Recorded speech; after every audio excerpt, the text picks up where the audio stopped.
En Brasil hay una encrucijada electoral. El candidato de la ultraderecha sufrió ayer un ataque mientras arrecian las operaciones jurídicas, faltas de evidencias contra figuras políticas del Partido de los Trabajadores. Preguntamos en red social Twitter cómo repercute en el momento electoral que vive Brasil. Allí posibilidades entonces para sumarse y dar su opinión. En Estados Unidos, la Casa Blanca está luchando por descubrir a esos miembros desleales del circuito pequeñito, del circuito interno del presidente Trump, después de que un periódico estadounidense, el New York Times, publicara un artículo de opinión anónimo donde justamente no hablan maravillas del gran jefe Trump. Así que también esa información hoy está en la cresta de la ola y la vamos a mencionar aquí. En Guatemala vence el plazo, 48 horas le habían dado a Jimmy Morales. Las autoridades tienen ahora que remitir un informe explicando las razones que motivaron la no renovación del mandato de CICIG, este organismo de Naciones Unidas que estaba presente en el país y que hoy por hoy tiene prohibida la entrada a suelo guatemalteco. Ahora Mario Rosales también nos va a ir a contar un poco más de esa situación que no luce fácil y que ayer lo analizábamos en nuestra agenda abierta. Y en España, Pablo Iglesias anuncia que avanza con Pedro Sánchez hacia un acuerdo global de presupuestos. Preguntamos, ¿esta dupla política le hará bien a la gobernabilidad? Allí entonces la posibilidad de sumarse y empezar a responder. Vamos a activarnos. En Brasil, el Supremo Tribunal Federal rechazó una nueva apelación del exmandatario Luis Ignacio Lula da Silva contra la invalidación de su candidatura a la presidencia para las elecciones generales del próximo 7 de octubre. La defensa de Lula fundamentaba su demanda de medida cautelar por la decisión del Comité de Derechos Humanos de Naciones Unidas, quien indicó que Lula puede ser candidato y hacer campaña, decisión que el ministro de la Corte Suprema, Edson Fachin, denominó insuficiente. Por otra parte, el Ministerio Público denunció a Fernando Haddad, candidato a vicepresidente del Partido de los Trabajadores, por supuestos crímenes de corrupción, evidenciando la persecución política y jurídica que Lula denunció en múltiples ocasiones. Hoy en Agenda Abierta analizaremos los posibles escenarios electorales sin dejar de lado el ataque ocasionado a Jair Bolsonaro, candidato de la ultraderecha que hoy convulsiona la escena política. Obviamente por la intensidad de los hechos, porque en este momento es titular en Brasil, por todo lo que implicó este ataque ayer, vamos a ir a G1. La internación de Bolsonaro debe durar al menos una semana, dijo su médico. El candidato presidencial, ultraderecha, Jair Bolsonaro, no tiene que ser dado de alta antes de una semana o 10 días, es lo que dijo este hombre, uno de los cirujanos que operaron a este hombre. Bolsonaro estaba en un meeting, estaba cargado en los hombros de quienes dicen son los voluntarios y hacen su seguridad personal, cuando un hombre se le acercó y lo golpeó en el vientre en un acto de campaña en Juiz de Fora. Las lesiones provocadas con un cuchillo fueron graves, pusieron en riesgo la vida del paciente, según los médicos. De esto se habla hoy en Brasil, un hecho que ha sido condenado por todos los actores políticos del país. Prensa Latina, sin Lula en la urna, votos nulos e indecisos ganan elección en Brasil. De prevalecer la decisión que mantiene fuera de la urna electrónica el nombre de Luis Ignacio Lula da Silva, estos votos nulos o indecisos ganarán en primer turno las elecciones en octubre próximo, es lo que está diciendo Prensa Latina. Sumo otra información, Telesur. Policía brasileña pide investigar a Temer por corrupción. Policía Federal pidió el miércoles a la Corte Suprema del país investigar al presidente de facto Michel Temer por corrupción pasiva y lavado de dinero. Una nueva causa contra el mandatario de facto que podría derivar en una tercera denuncia formal en su eventual destitución incluso del cargo de presidente. Según el informe del comisario Thiago de la Bari, el presidente de facto recibió marzo 2014 1.438 millones de reales, moneda brasileña, unos $610.000 al cambio promedio de ese año, procedentes de Moreira Franco, actual ministro de Minas y Energía, a la constructora Odebrecht. Odebrecht sigue siendo el gran nudo en cuestión en la política latinoamericana y no solo en Brasil. Además vamos a sumar, en este caso, voy a ir a mostrarles un video publicado justamente en la cuenta de Twitter del diario El Mundo, las imágenes de este atentado contra el candidato de la ultraderecha. Es el momento, vamos a darle play, cuidado si hay niños aquí. Este es un video que ha sido catalogado como fuerte mientras corría ayer en redes sociales, por eso hago la salvedad de tener cuidado si a esta hora están viendo niños lo que pasa. Ahí entonces, cuando les decía, cargado en hombros, Bolsonaro recibía el apoyo de sus simpatizantes, hasta que ahí es donde se queja, pone obviamente una expresión de dolor. Quienes lo cargaban se dan cuenta que algo había ocurrido y hay que decir que el agresor y otra persona más están detenidos y a esta hora ya han dado declaración. Hay una encuesta del Instituto Brasileño de Opinión Pública y Estadística, IBOPE, que se hizo entre el 1 y el 3 de septiembre.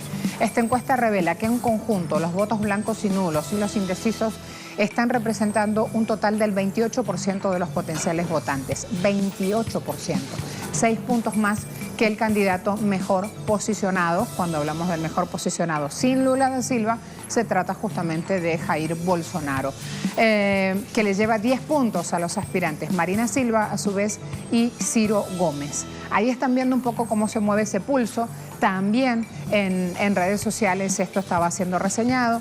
Todo esto se da sin tener a Lula da Silva como candidato del PT en la escena electoral. Porque si Lula fuese incluido en estas encuestas, algo que hasta ahora ya los propios integrantes del PT están dando como muy poco cierto, que pueda participar, si estuviese Lula allí, Lula tiene arriba del 40% de intención de votos. Ahí tienen un poco de esa diatriba. Hemos puesto en redes sociales nuestra pregunta. Hay que decir también, ahora vamos a ver esos puntos, cómo actúan los indecisos. Tienen la posibilidad de responder. El diputado federal Wadín Damus, quien visitó recientemente a Lula, se pronunció ante la decisión que asumió el Supremo Tribunal Federal de dejarlo fuera de competencia electoral. Wadín Damus ha dicho: Lula no puede ser libre y candidato al mismo tiempo. Él tiene que escoger uno de los derechos y en su caso solo quieren que elija el derecho a la libertad y que abandone el derecho de ser candidato. La cuestión aquí es que él tiene derecho a las dos cosas. Ahí está entonces ese pulso y esa declaración. Hay que tener en cuenta también que Fernando Haddad está en la escena electoral como posible sucesor de Lula y hay que ver si tiene la capacidad suficiente de atraer ese caudal de votos. Si bien tiene experiencia en la arena política, no tiene un perfil tan alto Haddad y además a esta hora también la están buscando vía justicia con falsos positivos, algún tipo de señalamiento que le impida ir a las urnas. En Brasil decimos, por todo esto hay una encrucijada electoral. El candidato Bolsonaro ayer sufrió un ataque mientras arrecian las operaciones jurídicas, faltas de evidencias contra figuras políticas del PT. ¿Cómo repercute en el momento electoral de Brasil? 61% de los 113 votos que hay hasta ahora dice no hay democracia. 27% alude a esta frase, políticos corruptos. Allí no hay, no importa si es de un bando o del otro, por decirlo así. Aquí hablan de una clase política en general, citándola en Brasil como corrupta. Y hay un 12% de indecisos que estamos reseñando que tienen un papel crucial en estas próximas elecciones de octubre. Así las cosas, se viene una pausa. Hoy vamos a abarcar otros temas también, así que vamos a ir un poquito más rápido de lo habitual. Los invito a seguir en nuestra pantalla. Gracias a todos por poner la tele y elegir Telesur. Ya volvemos.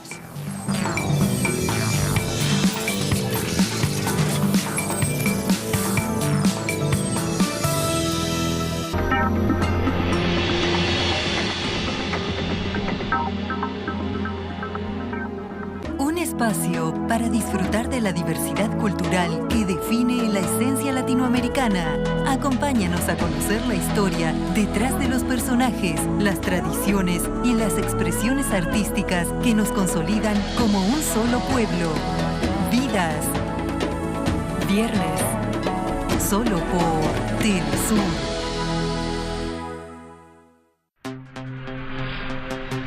Hola, ¿qué tal? Les saluda Luis de Jesús. Esto es Texto y Contexto. Entramos de inmediato en materia.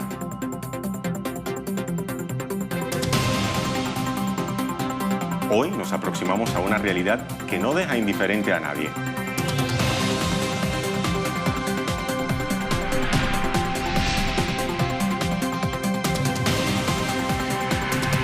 Domingos, solo por Telesur.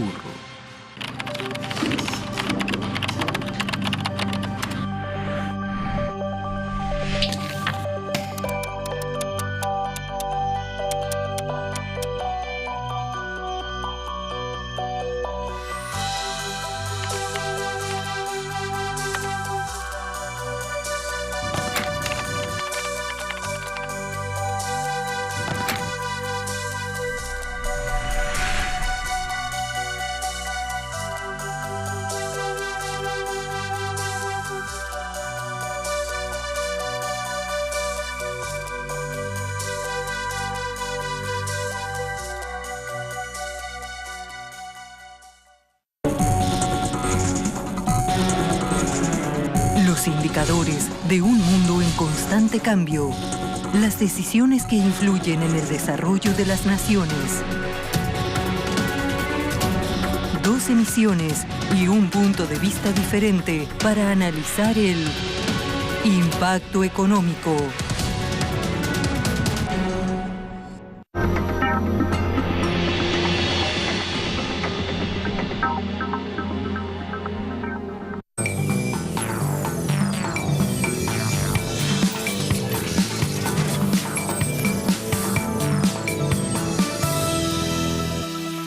El presidente del gobierno español, Pedro Sánchez, y el líder de Podemos, Pablo Iglesias, mantuvieron este jueves su primer encuentro público con la Moncloa desde la moción de censura. Iglesias llegó con una serie de medidas en materia social y fiscal a cambio de garantizar su apoyo parlamentario y salió del encuentro con el compromiso del gobierno de revertir los recortes en educación, así como bajar los impuestos a los autónomos mediante cuotas progresivas y el IVA para los productos de primera necesidad. El gobierno también mostró su satisfacción tras la reunión con Iglesias. Fuentes de Moncloa aseguraron que existe una voluntad de acuerdo clara en materia presupuestaria, aunque insisten en que si bien hay consenso en las generalidades, hay que afinar mucho en cuestiones fiscales. Hoy en Agenda Abierta haremos foco en los acuerdos alcanzados entre el líder de Podemos y el jefe del gobierno español y cuáles serán las repercusiones en el país tras esta cumbre política. ¿Qué dice el Confidencial? Sánchez e Iglesias aceleran un pacto para sellar los PG, los presupuestos en octubre y agotar el mandato. Presidente y secretario general de Podemos siguen acercando posturas, están cada vez más cerca, dicen aquí, de un pacto presupuestario que quieren sellar el mes próximo y que funcionaría como una suerte de bombona de oxígeno para el gobierno de Sánchez. Por lo pronto, la plena sintonía de estos dos actores políticos es algo que están reseñando justamente porque son los responsables de lograr finalmente estos presupuestos y de todo lo que implica que el Consejo de Ministras y Ministros esté funcionando, de que aprueben un paquete de medidas para revertir los recortes en la educación y la lucha contra la pobreza infantil. Ahí está, sobre lo social, digamos, está la organización política Ahora Podemos, Unido Podemos, está poniendo el foco. El economista dice, Sánchez e Iglesias pactan bajar el IVA a productos básicos y los impuestos a los autónomos. Este es el gran resultado, digamos, desde lo económico que se está vendiendo en España y por eso es que despierta en los ciudadanos una adhesión o una idea de qué es lo que va a pasar, a dónde nos va a llevar esta nueva unión política de Iglesias y de Sánchez. Siguiente portal. Público. El gobierno, tras la actitud de Iglesias, ve margen para sacar adelante la legislatura. Desde el gobierno se ratifican todas estas reformas anunciadas por Pablo Iglesias, al que se le dejó todo el foco de atención del encuentro de ayer, y desde el Poder Ejecutivo se limitaron a informar de la reunión sin querer aportar ninguna otra cuota de pantalla. Eso sí, las fuentes indicaron también que algunas medidas anunciadas por el líder de Unidos Podemos todavía se estudian y que puede haber algunos matices finalmente cuando aparezcan implementadas estas modificaciones. Sumo además, ¿de qué se trata Europa Press? Me queda. A ver, Europa Press. Sánchez habla con Putin sobre las relaciones de Rusia con España y con la Unión Europea. También de una vez apareció el tema sobre la mesa. Telefónicamente Sánchez se ha comunicado el día jueves con Vladimir Putin. han abordado allí justamente estas bilaterales, así que hay que estar atentos también qué repercusión aparece. España está hoy por hoy con el tema de la migración como un tema central, diciendo no me alcanza el presupuesto para recibir tanta cantidad de personas, cuando en realidad uno va a comparar números con otros países receptores de la Unión Europea y se da cuenta que esto no es tan así. Pero aparece allí también el Kremlin ahora detallando la conversación en la jornada de ayer, informando que ambos gobiernos están trabajando justamente en temas que son comunes y que expresan interés en seguir desarrollando cooperación en asuntos políticos, económicos, culturales y humanitarios. También acordaron seguir estos contactos. Acuerdos logrados. A ver, ¿por qué es importante para la gente? Mucha palabrería, pero ¿dónde aterriza toda esta cuestión en el bienestar de los ciudadanos españoles? Pedro Sánchez, satisfacción por el productivo encuentro de esta tarde con Pablo Iglesias, dijo este hombre ayer. Estamos en el buen camino para presentar en noviembre unos presupuestos sociales que comiencen a recuperar el estado de bienestar destruido por la crisis y por los recortes. Avanzo. Pactos alcanzados. A ver. Vamos a ver, educación. Disminuir el ratio de alumnos por aula. ¿Qué es el ratio? Una herramienta de medición. ¿Qué es lo que no quieren? Tener a los chicos amontonados en las aulas, sino que sean menos para poder mejorar el aprendizaje. Aumentar las becas, reducir las tasas. Avanzo. ¿Por qué es importante lo que se logró ayer? En temas de vivienda, ¿qué es lo que se vio? ¿Qué es lo que se presentó? Se propuso crear una quinta mesa de negociación y de diálogo con el gobierno, específicamente sobre el tema de viviendas y alquileres, que están por las nubes en España, que cuando vamos a Madrid vamos a ver que hay huequitos de 5 o 6 metros que en este momento se están alquilando, sí, por una media de más de 200 euros, así como lo están escuchando. Por eso es tan importante el tema del techo. Cuando hablamos de política internacional, van a firmar un tratado, o por lo menos está propuesto, de prohibición de armas nucleares. El gobierno español se ha comprometido a estudiar el reconocimiento inclusive del Estado palestino y suprimir el voto rogado. Allí entonces temas en lo que respecta al panorama internacional.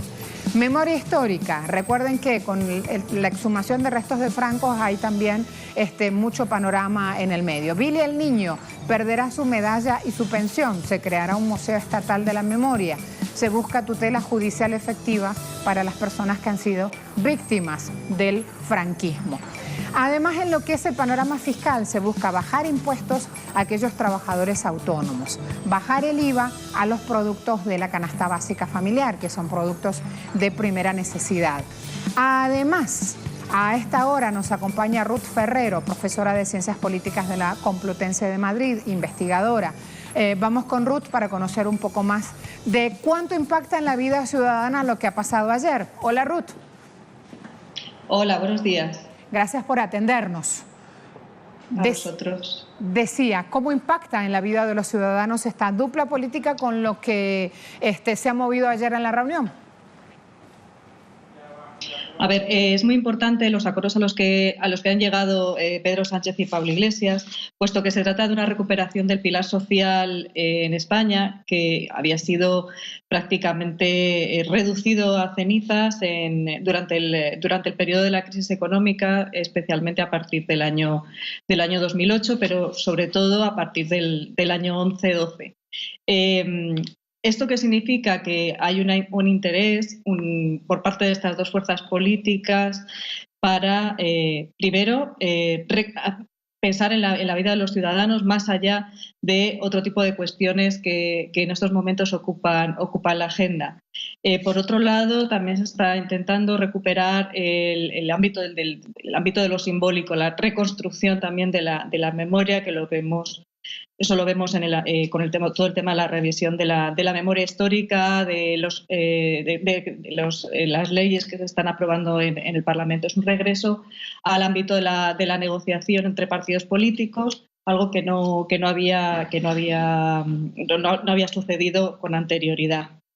Por otro lado, no podemos olvidar que tenemos un interés mutuo en la negociación entre ambas fuerzas políticas, entre Podemos y el Partido Socialista, puesto que Podemos necesita de manera importante volver a la escena pública después de un verano en el que hasta sus máximos líderes han estado fuera de juego por razones de tipo personal.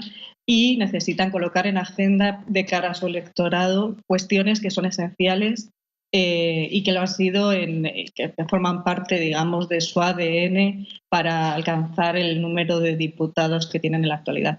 Por otro lado, el Partido Socialista se encuentra en una minoría muy abultada en el Parlamento y por lo tanto necesita tejer confluencias y tejer coaliciones con otras fuerzas políticas, especialmente con Podemos, que es el principal socio de gobierno que podría tener.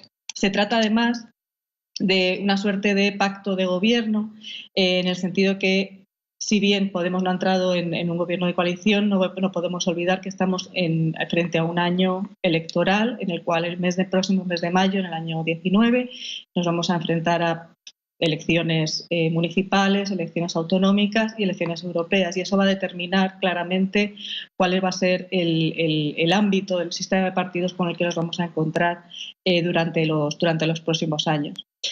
Pero también es muy importante saber que si no se llega a un acuerdo en materia presupuestaria antes de final de este mes o principios del mes que viene, entre las distintas fuerzas políticas, probablemente nos veamos abocados a un adelanto electoral que bien podría coincidir con esas elecciones del mes de mayo que les acabo de comentar, o bien en el otoño. Por lo tanto, estamos en un momento de mucha incertidumbre y es, yo creo, una buena noticia para todos los ciudadanos españoles y todas las ciudadanas españolas el que se haya llegado a un acuerdo de este calibre entre las dos fuerzas políticas de la izquierda en el Estado español. Ahora, en toda esa disputa política presente en España, ¿cómo entra, Ruth, por favor, el llamado de ayer de Vladimir Putin con Sánchez? ¿Cómo se ve entonces esa relación? Porque en tu discurso la palabra que más nos llamó la atención es reactivación. Y estamos viendo que esa reactivación se da en múltiples frentes, también en el diplomático internacional. Yo creo que las relaciones entre el Estado español y la República Rusa, la Federación Rusa, perdón, han sido siempre bastante cordiales. Ha dado igual el gobierno que estuviera en el poder. El diálogo nunca se ha roto, principalmente porque a España le interesa tener buenas relaciones con Rusia. No es un Estado que se encuentre en la órbita de influencia rusa, sino que son socios fundamentalmente comerciales, ¿no? El turismo, el intercambio de productos es importante para ambos estados. Por lo tanto, no creo yo que sea algo significativo que se haya puesto en contacto el presidente español con el presidente ruso.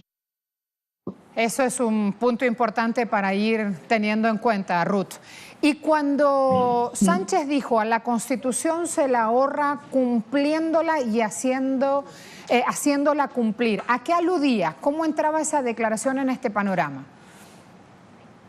Bueno, básicamente se está apelando a artículos constitucionales que hasta ahora parecían ignorados, ¿no? Como aquel que hace referencia a la redistribución de la riqueza y de que el que más tiene que aportar al ámbito de lo público, y esto hace referencia fundamentalmente al reajuste también de la redistribución fiscal que se ha propuesto y que se ha puesto encima de la mesa por parte de ambas fuerzas políticas, es decir, el que más tenga, que más pague y aporte al bien común.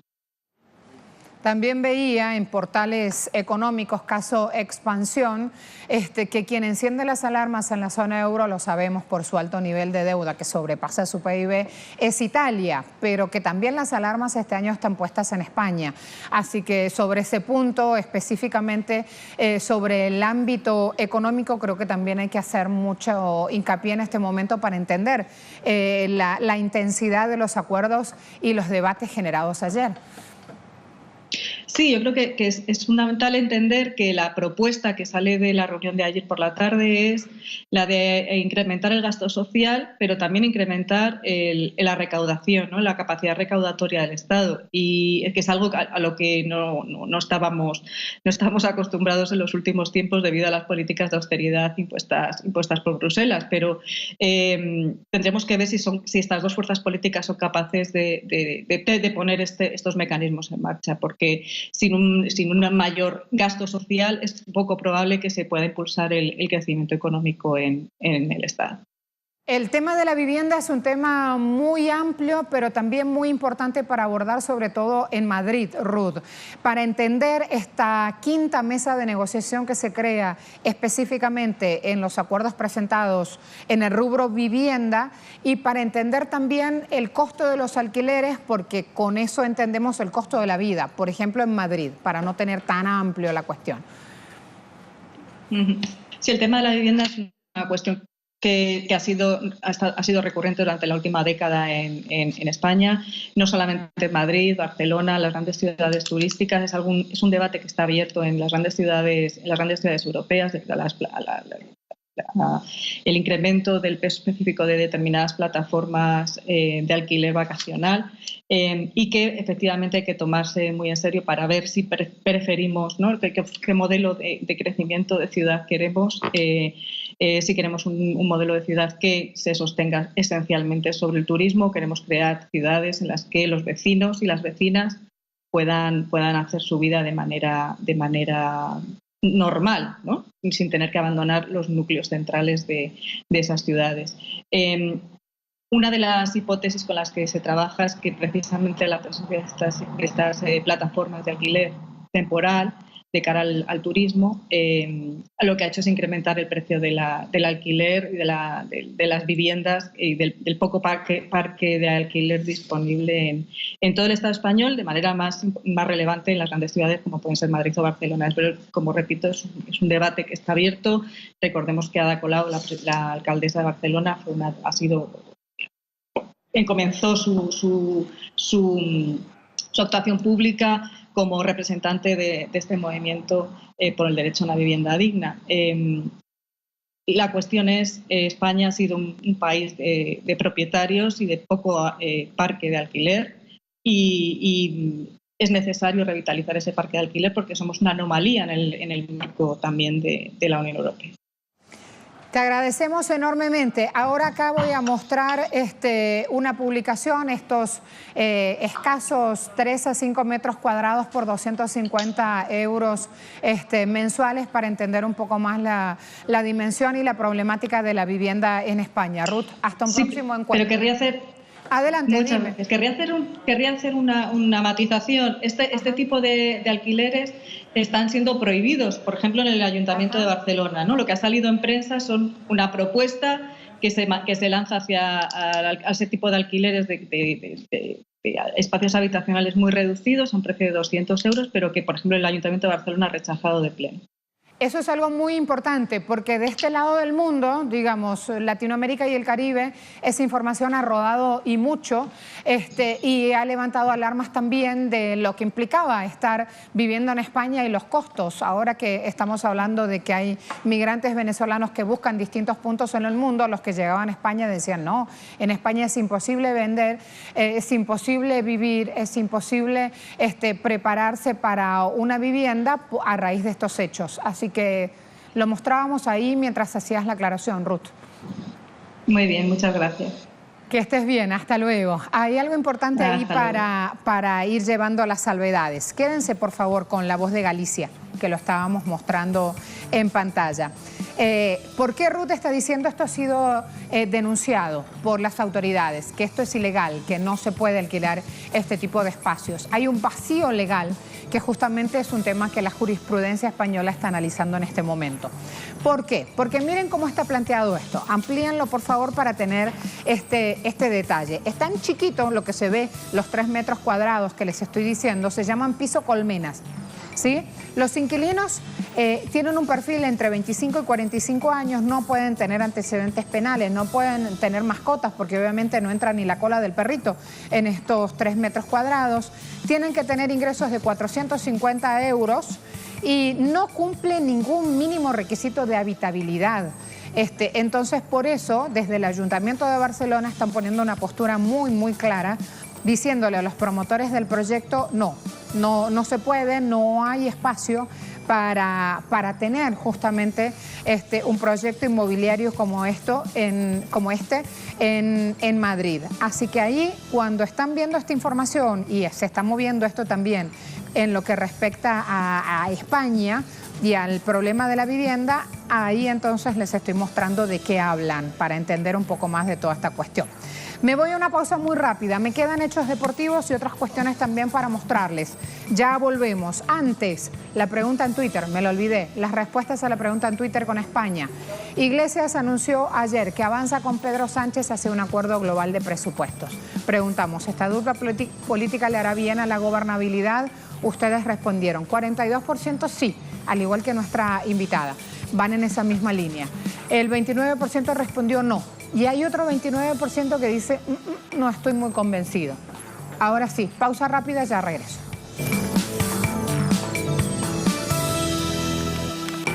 Este es el momento en el cual todos nos peleamos porque cada uno quiere ir a mostrar su noticia, no da el tiempo y cada uno de los compañeros aquí aporta.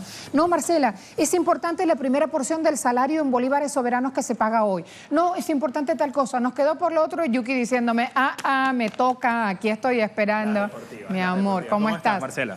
Perdón que feliz te viernes. Esperar, pero tenía allí los invitados esperando también sí, y era toda una cosa de que necesitábamos cumplir con todos. Claro, por supuesto. ¿Qué me trajiste? ¿Qué nos vas a mostrar? Marcela, rápidamente aquí, porque sé que estamos cortitos de tiempo. Voy aquí con Tan Vasco, aquí lo tengo. Ajá. Este titular que resalta el diario aquí El Nacional, dice reencuentro en Miami. Hablan de la Vinotinto, el señor Salomón Rondón en gráfica. Hoy choca la Vinotinto contra Colombia, partido amistoso internacional. Recordemos, además dicen que es un reencuentro importante, ya se habían también enfrentado en Miami, el historial a favor de la Vinotinto en este país, cuando son encuentros amistosos en este caso. Otra batalla también en Estados Unidos importante, aquí le resalto en Nueva York, en este caso Juan Martín del Potro, el argentino, ante Rafael Nadal en las semifinales a las 4 de la tarde en el Abierto de Estados Unidos, duelo número 17 entre ellos, así que esto va a estar bien parejo, Marcela, este partido. ¿Número 17? Sí, además que el partido le serviría a Juan Martín del Potro para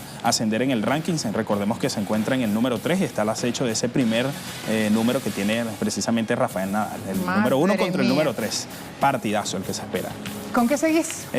Bueno, también te apunto que hay otros amistosos, Marcela, vamos a estar bien pendientes de ello, el de Argentina-Guatemala, también en horas de la noche, México ante Uruguay, Uruguay con la particularidad que no va a estar Oscar Washington Tavares al frente, en este caso un técnico interino, además también el Ecuador contra Jamaica. No está bien en este momento, está apartado un poco de la selección y bueno, hay que estar pendientes de cómo evoluciona entonces el profesor Washington Tavares. Aváncenos, mi compañero. Vamos a seguir avanzando, vamos a seguir hablando de fútbol y de Diego Armando Maradona, quien fue confirmado oficialmente como el director técnico de los Dorados de Sinaloa en el ascenso mexicano, en el torneo que envía, por supuesto, estas selecciones, estos clubes hacia la primera división. El ex campeón del mundo, el argentino Diego Armando Maradona, llegó al conjunto sinoalense, así lo anunciaron las redes sociales del equipo este jueves. Aún se desconoce si Maradona va a tener que desvincularse del Dynamo Brest de Bielorrusia, donde está ejerciendo como presidente del club.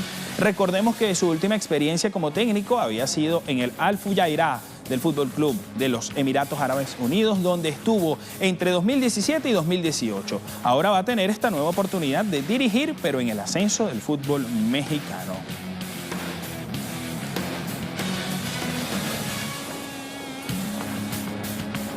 También informamos que el jugador boliviano Marcelo Martins pidió a los aficionados tener paciencia y confianza en el nuevo desarrollo de la selección boliviana de fútbol. Así lo reflejaron medios locales, por supuesto. Informaciones, esto tras el nuevo periodo del técnico venezolano César Farías, precisamente con la selección boliviana de cara a este juego amistoso que disputará contra Arabia Saudí. Martins había comentado así a sus compatriotas que deben tener tolerancia y lo expresó que este tipo de partidos son importantes para los jugadores sub-20. 23 para tener, por supuesto, experiencia con más minutos y partidos. La selección boliviana, recordemos que inició ayer entrenamientos en la capital saudí con un calor de 43 grados Celsius. Vamos a avanzar en otras informaciones. También, pues, tiene que ver con el ciclismo. Y es que Nairo Quintana sigue siendo el mejor latinoamericano en lo que va de la Vuelta a España, que en la jornada de ayer disputó ya la etapa 12 con un recorrido de 181 kilómetros entre Mondoñedo y Faro de Estaca de Bares. El francés Alexandre Denis se llevó la etapa de este jueves en 4 horas, 22 minutos y 59 segundos, después de ser el más rápido entre los escapados de fuga o de la fuga que se originó, que trajo varios cambios en la clasificación general. Simon Yates se dio el maillot rojo de líder al español Jesús Herrada debido a la diferencia entre los fugados y el pelotón principal. Mientras que el boyacense, el colombiano Nairo Quintana, es el cuarto, es el mejor latinoamericano, a 3 minutos 36 segundos, seguido por Miguel Ángel López en la octava posición y Rigoberto Urán, noveno, a 3 minutos y 54 segundos. Informaciones que también tienen que ver con la Vuelta a España. Contamos una lamentable situación que ocurrió en esta etapa 12 de la misma, y es que se produjo una doble caída tras cruzar la línea de meta. Ahí vemos precisamente la acción de este hecho, que fueron protagonistas el francés Alexandre Denis y el neerlandés Dylan van Baarle, y se fueron al suelo. Y uno de los responsables de seguridad de la Vuelta se llevó tremendo golpe cuando corría por el estrecho pasillo que habían dejado los fotógrafos a su izquierda en el ya de por hecho su estrecho final. El pedalista francés Denis le dio un enorme codazo en el mentón al holandés, quien cayó al suelo de inmediato, y así se produjo esta lamentable situación. Hay que tener cuidado en este tipo de coberturas. Recordemos que siempre los fotógrafos deben apartarse, sobre todo en la línea de llegada.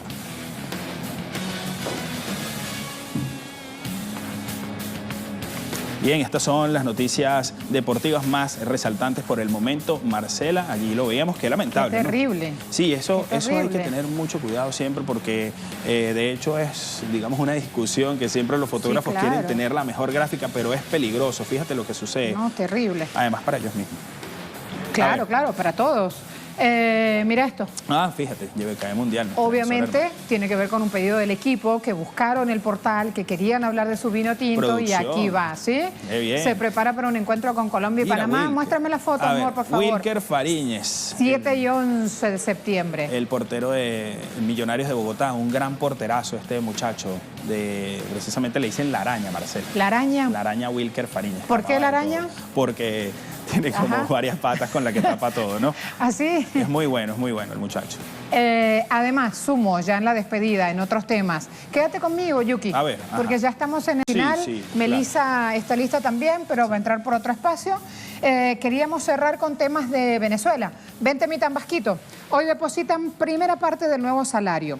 Será lo que corresponde a una semana del sueldo mensual. Aquí se cobra quincenal, eso es lo habitual, porque no es así en todos los países de Latinoamérica. No. Ese es el buen punto para comentar. Okay. Aquí se cobra quincenal en Venezuela, pero la cuestión ahora es que como están los bonos soberanos en marcha, hay un aumento salarial, etcétera, etcétera, se decidió, buscando amenguar justamente y evitar el impacto para los ciudadanos, se decidió pagar una semana de sueldo, de este sueldo mensual de 1.800, y la segunda alícuota, digamos, la primera quincena la dividieron, una semana una, otra semana la otra, y la segunda alícuota será el 14 de este mes. El viernes 28 se cancela la segunda quincena completica.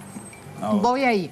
Correo del Orinoco, hoy pagan primera porción del salario en bolívares soberanos. Toda esa explicación era para que entendieran qué es esta primera porción. Aquí Correo del Orinoco lo resume diciendo recibirán el 25% del salario, que es lo que corresponde en verdad. Sí, y a los pensionados se les va a depositar la segunda parte que estaba pendiente, que son 450 bolívares soberanos. Ya les depositaron a varios. Ajá, ya está. A mi mamá ya tu mamá ya lo cobró, muy bien. Ya hasta ahora lo tienen allí. Abre el banco acá 8:30, ya hasta ahora tienen los pensionados depositados entonces su jubilación. Además, aquí también, a partir del lunes, entre tantas novedades, se está reseñando en toda la prensa venezolana que el lunes comienza a cobrar el sistema de metro, claro, que mueve a más de 4 millones de usuarios solamente en el sistema metro y no el Metrobús, que también es el transporte que se hace en buses, la continuidad, digamos, del transporte en trenes. Rutas alimentadoras. Ajá. Y con boleto o metro tarjeta ya está previsto el fin de semana, ya tenemos que comprar la metro tarjeta o el boleto. Es algo que no se entiende en otros países, que todo este tiempo hayamos estado viajando gratis. Sí. Pero la verdad es que el sistema de adecuación, de cobros, etcétera, etcétera, toda la adaptación que se tuvo que hacer en el sistema impidió que en este tiempo pagáramos por viajar. Exacto. Bueno, ya a partir del lunes se nos corta la buena racha, igual digamos. Es un sistema económico, hay que aclarar. Y es muy económico, exacto, por eso hablan de un realito, es muy económico. 0,50 y la continuidad en el Metrobús es un poquito más, pero estamos hablando de, realmente aquí el sistema de transporte no es costoso. Y por otro lado, a ver, esto también son buenas noticias que no le van a contar en otros lugares del mundo, por eso es que se los estoy mostrando. Hay múltiples imágenes y fotografías de abrazos y más abrazos de venezolanos que han vuelto a la patria. Por eso se llama ese plan justamente Vuelta a la Patria, han vuelto al hogar. Aquí fíjense cómo en el aeropuerto estaban familiares esperando, en este caso, a quienes regresaron de Ecuador. Aquí en Telesur ya van a tener más imágenes también de ese momento. Miren esta, mira qué bonita, Tambo, emotivo, esperando abrazo. Ajá, con todo lo que implica volver a casa, reorganizar la tarea, anotar los chicos en la escuela, etcétera, etcétera. Así que con esas buenas noticias entonces nos preparamos a esta hora a sumar a Melissa también ya en las informaciones. Listo. Ajá. Gracias. Al bate, en el cajón de bateo ya. Gracias, Yuki, porque cada vez que te pido ayudita y que te quedes conmigo, lo haces sin ningún inconveniente. Así que vamos los dos. Vamos a... vamos con Mel. Hola, ¿cómo estás? Bienvenida, hola, compañera. Marce, hola, Fernanda. ¿Te escuchabas? Qué bella hoy, Marcela. Gracias, mi amor. ¿Estás viendo cuántas cosas hay? No nos alcanza el tiempo para contarlo, pero adelante un poquito de lo que vas a mostrar. Y aquí Venezuela esperando lo del sueldo. Ajá, así mismo. Venezuela en defensa del salario y de los precios. Así es. Porque también hay que decir que esa lucha contra la especulación es una lucha importante y que hay que ganarla. Cuando quiera, mi amor, adelante. Muchas gracias, a todos, Marce. Muchas gracias. Buen fin de semana. Iniciamos con las informaciones entonces.